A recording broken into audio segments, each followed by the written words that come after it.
परमेश्वर के सामर्थी नाम पर आप सभी को जय मसीह की। फिर से एक बार आप सभी का स्वागत है हमारे चैनल जीवन की रोटी में। तो मेरे प्रियो, अगर आप आज किसी भी तरह की परेशानी में हैं, दुर्बलता में हैं या कमजोरियों में या बीमारियों में हैं, या फिर आप कोई भी कार्य करते हैं और आपका कार्य सफल नहीं होता या आपका मन टूटा हुआ है और किसी भी चीज़ में आपका मन नहीं लगता, तो आज मैं आपके लिए एक ऐसा वचन लेकर आया हूँ जो आपकी हर परेशानियों को दूर कर देगा।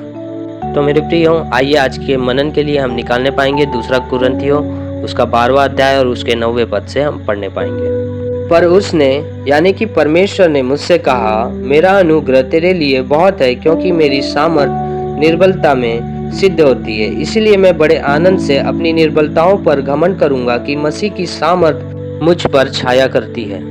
तो मेरे प्रियो, आज आपसे ये वचन कहना चाहता है कि आप किसी भी तरह की परेशानी में है तो उस पर घमंड कीजिए, क्योंकि बहुत ही जल्द आप परमेश्वर की सामर्थ को देखने वाले मेरे प्रियो। क्योंकि परमेश्वर का ये वचन आपसे कहना चाहता है, मेरी सामर्थ निर्बलताओं में ही सिद्ध होती है, और आपको इस पर घमंड होना चाहिए, तभी आप परमेश्वर की सामर्थ को देखने पाएंगे।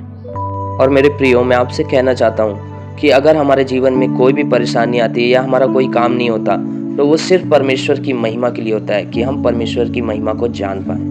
मेरे प्रियो, मैं एक और वचन आपको पढ़वाना चाहता हूँ, जहाँ पर आप देखेंगे कि परमेश्वर की सामर्थ निर्बलताओं में कैसे काम करती है। जब लाजर की मौत हुई और उसे मरे हुए 4 दिन बीत चुके थे, तो हम देखेंगे कि मार्था ने यीशु से क्या कहा। आइए हम एक पद निकालने पाएंगे, यूहन्ना 11 और उसका 39वां पद।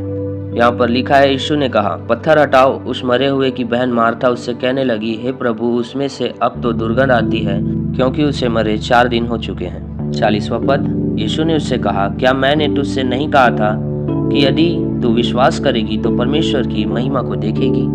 तो मेरे प्रियो, यहाँ पर लिखा है, अगर तू विश्वास करेगी तो परमेश्वर की महिमा को देखेगी। इसका मतलब यह है कि लाजर की मृत्यु परमेश्वर की महिमा के लिए हुई। मार्था ने विश्वास किया और परमेश्वर की महिमा को देख पाई। तो मेरे प्रियो, मैं आपसे कहना चाहता हूँ, अगर आप अपनी परेशानियों पर घमंड करते हैं और परमेश्वर पर विश्वास करते हैं, तो बहुत ही जल्द परमेश्वर की सामर्थ को आप देखने पाएंगे, परमेश्वर की महिमा को आप देखने पाएंगे, और आपकी सारी समस्या दूर हो जाएगी। हमारा परमेश्वर हमारी सारी चिंताओं को, हमारी सारी परेशानियों को, हमारी सारी ज़रूरतों को जानता है, देखता है, क्योंकि लिखा है, वो न कभी ऊँघता है और न कभी सोता है। मेरे प्रियो, मेरी कामना है आप इसी तरह से विश्वास में बने रहें और आत्मिक जीवन में आगे बढ़ते रहें। इन सुंदर वचनों के लिए परमेश्वर को धन्यवाद करते हैं और आप सभी को जय मसीह की।